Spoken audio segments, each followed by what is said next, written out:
sa Makati, sa Rockway. At may hinihintoy po ako. Nga lang. Nauna-una ako dito, magantay pala ako matagal. Galing! Madali pa ako. Goodness! Di na nga ako nakapag-time out sa trabaho. Maghihintay pa pala akong matagal. Nakakaloko. Yung tiyempong nagmamadali ka, di ka na nakapag-time out. Kasi hinihintay mo, hindi pa pala bumabiyahe. Ang galing. Hindi na lang, maganda tanawin dito. Sa Makati, ito lang yung may puno. Itong lugar na to ang may puno.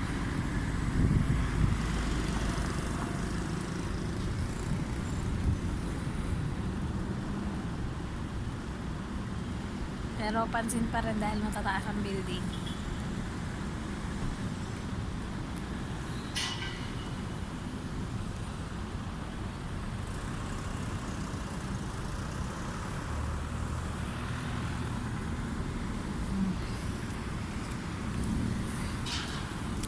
Kayo dyan, kung may kamit kayo, siguraduhin nyo na sa biyahe na kayo, no? Hindi yung papaunahin nyo yung tao nagmadali, tas maghintay palang matagal. Utang na loob. Ne?